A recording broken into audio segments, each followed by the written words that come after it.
नमस्कार विद्यार्थियों। आज हम 10वीं कक्षा का भूगोल का पहला पाठ संसाधन एवं विकास पढ़ेंगे।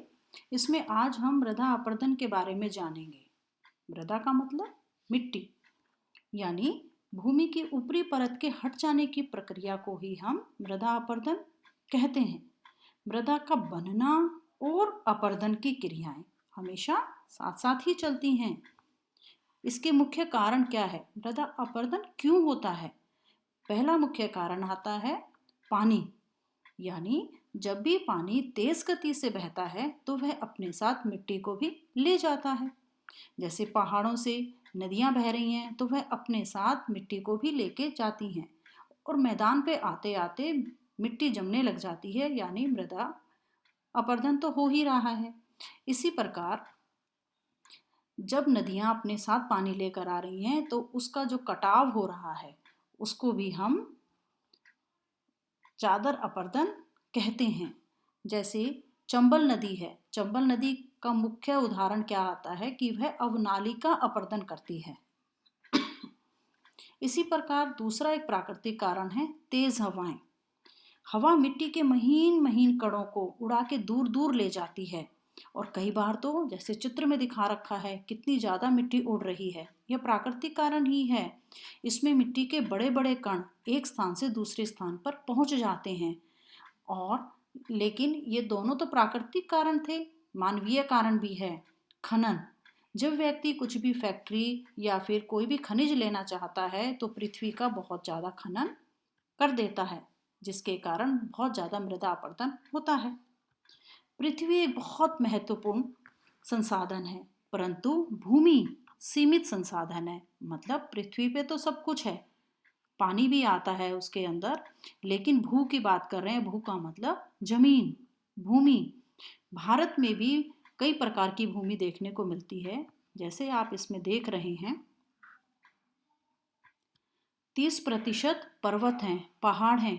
कहाँ पर? भारत की बात कर रहे हैं हम, जहाँ से हमें पूरे साल लगभग नदियों में पानी रहता है। कितने प्रतिशत बताइए? 30%। और इसका फायदा हमें नदियों को मिलना। ऐसे ही ये चित्र है पठार का। पठार भारत में 27% है और यहाँ से हमें सब प्रकार के खनिज मिल जाते हैं। जैसे छत्तीसगढ़ है एक राज्य का नाम। मैदानी इलाका भारत में सबसे ज़्यादा है, 43%, यानी 43%। इसका मतलब यहाँ पर हम अच्छे से खेती कर सकते हैं। भू संसाधन के में धीरे धीरे खेती करने से क्या कारण है कि भूमि का निम्नीकरण हो रहा है, यानी भूमि की जो क्वालिटी है उसमें कमी हो रही है। क्या कारण है? जहाँ पहले भूमि के एक टुकड़े से अच्छी खेती हो जाती थी, अब नहीं हो पा रही। इसमें भी दो कारण आ जाते हैं। पहला तो वही प्राकृतिक कारण जो भी मैंने आपको बताया, वर्षा और तेज चलने वाली आंधियों से भूमि की स्थिति बिगड़ जाती है। भूमि के ऊपर एक लेयर ऐसी आ जाती है जिस पर अच्छे से खेती नहीं हो पा रही होती। दूसरा मानवीय कारण। मानवीय इतने सारे काम करता है कि अपने जिंदगी को अच्छा बना सके, लेकिन प्रकृति के बारे में सोचता ही नहीं है। पहला, उसने ज़्यादा से ज़्यादा जंगलों को काटा है, इसलिए कि वहाँ जंगलों को काट के अपना रहने की जगह बना ले। लेकिन उसके कारण क्या हो रहा है? पेड़ों की कटाई के कारण भूमि का स्तर गिरता जा रहा है। दूसरा, जब वो अलग अलग तरह की फैक्ट्री बनाता है, जैसे चित्र में आप देख रहे हो सीमेंट की फैक्ट्री है। जब हवा चलेगी तो सीमेंट के भी कण धीरे धीरे उड़ के सारे वातावरण में बैठ फैलते हैं और पृथ्वी पर बैठ जाते हैं। और जब भी वर्षा होती है तो वह वर्षा का पानी पृथ्वी के अंदर नहीं जा पाता, इसलिए उसका उपजाऊपन कम हो जाता है।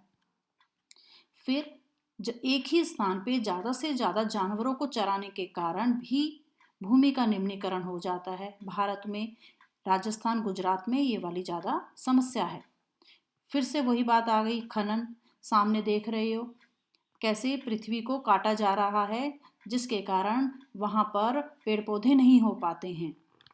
ज़्यादा सिंचाई, कई बारी मनुष्य क्या करता है, वह भूमि पर ज़्यादा सिंचाई करके खेती करता है जहाँ पर वह जमीन उसके उपयोगी नहीं है। और ज़्यादा सिंचाई करने से धीरे धीरे वह पृथ्वी का स्तर जो है वो कम होता चला जाता है। अब प्रश्न उठता है भूमि निम्नीकरण को भी कैसे दूर करें और मृदा अपरदन को भी कैसे कम करें, रोकने के क्या क्या हम उपाय कर सकते हैं। पहला तो वन रोपण, ज़्यादा से ज़्यादा पेड़ों को लगाया जाए।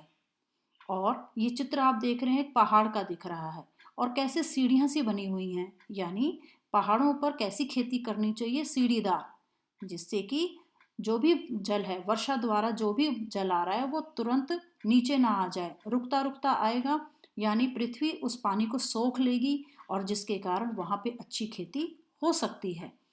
ऐसे ही समुच्च जुताई भी करनी चाहिए। और तीसरा, ये देखो चित्र, सारे पेड़ लग रहा है कि एक ही पंक्ति में लगाए गए हैं। इसी को तो रक्षक मेखला कहते हैं, जिसके कारण पृथ्वी में उपजाऊपन ज़्यादा बना रहता है। और आखिर में हम बात करेंगे, ज़्यादा ज़्यादा जो आप जानवरों को एक ही स्थान पे चरा रहे हैं उसको रोक लगाएं, अति चराई पर रोक लगाएंगे तो ऐसे प्रयास करने से हम मृदा अपरदन रोक सकते हैं। अब आप जितना आपने अभी देखा है उसके देखकर इन प्रश्नों के उत्तर दीजिए। पहला, मृदा अपरदन को परिभाषित करें। दूसरा प्रश्न, मृदा अपरदन के कारण बताएं। तीसरा प्रश्न, पर्यावरण पर मृदा अपरदन के पड़ने वाले प्रभाव बताएं। मृदा अपरदन को रोकथाम के उपाय बताएं, कैसे हम उसको रोक सकते हैं। कल बच्चों हम भारत की विभिन्न मृदाओं के बारे में भी पढ़ेंगे।